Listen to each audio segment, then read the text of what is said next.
I promised you a poem, and this is the one suggested by my friend. Yes, that is her proper title. Go look back in my old videos and you shall see. Well, older. So this poem is called The Lady of Shallot by Lord Alfred Tennyson. I'm going to read through it. And so yeah, I'm looking at it on my other screen, and I'm going to try to do a dramatic reading of it, or whatever you want to call it. And let's see how this goes. Alright? Alright, here we go.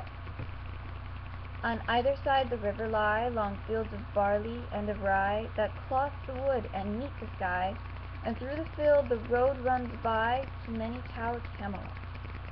And up and down the people go, gazing where the lilies blow, round an island where below, the island of Shallot. Willows whiten, aspens quiver, little breezes dust and shiver. By the island in the river, through the wave that runs forever, flowing down to Camelot. 4 grey walls and 4 grey towers overlook a space of flowers, and the silent isle embowers the Lady of Shallot. By the margin, willow veiled, slide the heavy barges trailed by slow horses and unhailed. The shallop flitteth, silken sailed, skimming down to Camelot. But who hath seen her wave her hand, or at the casement seen her stand? Or is she known in all the land, the Lady of Shallot? Only reapers reaping early, in among the bearded barley, hear a song that echoes cheerily from the river winding clearly down to towered Camelot. And by the moon the reaper weary, filing sheaves in upland airy, listening whispers, "'Tis the fairy Lady of Shallot." There she weaves by night and day a magic web with colors gay. She has heard a whisper say, a curse is on her if she stay to look down to Camelot. She knows not what the curse may be, and so she weaveth steadily, and little other care hath she, the Lady of Shallot. And moving through a mirror clear that hangs before her all the year, shadows of the world appear. There she sees the highway near, winding down to Camelot. There the river eddy whirls, and there the surly village churls, and the red cloaks of market girls pass onward from Shallot. Sometimes a troop of damsels glad, an abbot on an ambling pad, sometimes a curly shepherd lad, or long-haired page in crimson clad, goes by to towered Camelot. And sometimes through the mirror blue the knights come riding 2 and 2, as she hath no loyal knight and true, the Lady of Shallot. But in her web she still delights to weave the mirror's magic sight, for often through the silent nights a funeral with plumes and lights and music went to Camelot. Or when she heard the moon was overhead, came 2 young lovers lately wed. I am half sick of shadows, said the Lady of Shallot. A bowshot from her bower eaves, he rode between the barley sheaves. The sun came dazzling through the leaves, and flamed upon the brazen greaves of bold Sir Lancelot. A red-cross knight forever kneels to a lady in his shield that sparkled on the yellow field beside remote Shallot. The gemmy bridle glittered free, like some branch of stars we see, hung in the golden galaxy.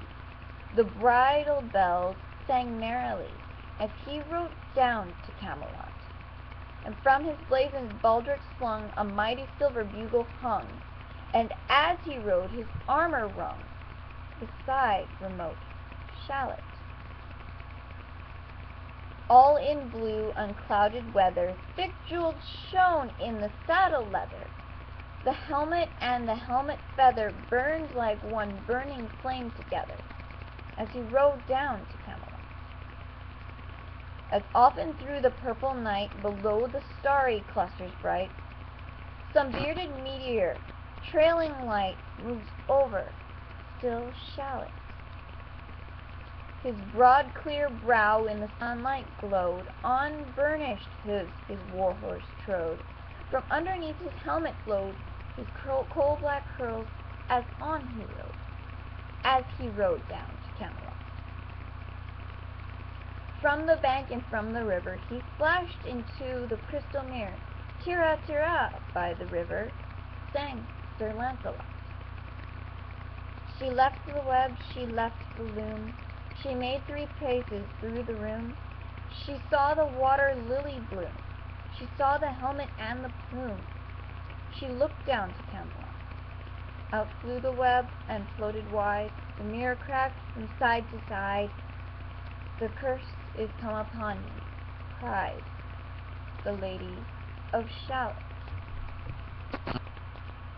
In the stormy east wind straining, the pale yellow woods were waning, the broad heavy stream in his banks complaining, heavily in the low sky raining, over towered Camelot.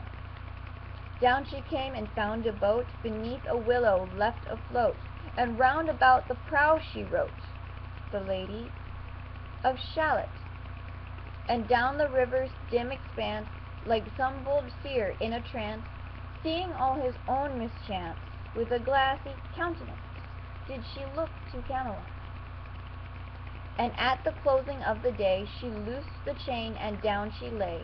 The broad stream bore her far away, the Lady of Shallot.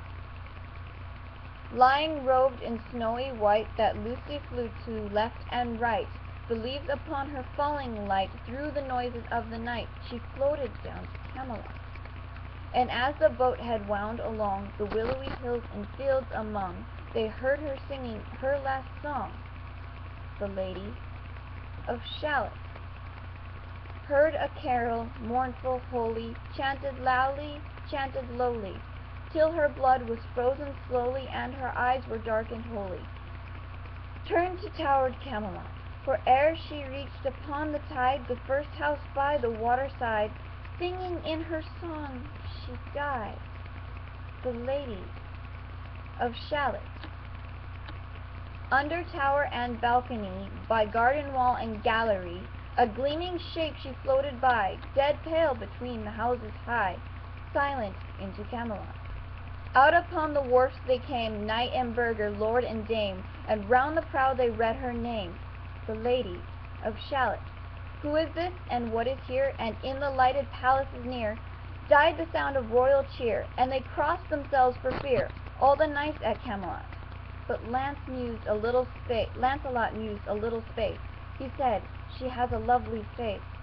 God in his mercy lend her grace, the Lady of Shallot. I'm sorry I had to hurry. I was running out of time. My parents are home, so yep. So that's the poem. I hope you enjoyed it, and have a nice evening or day or whatever it is for you.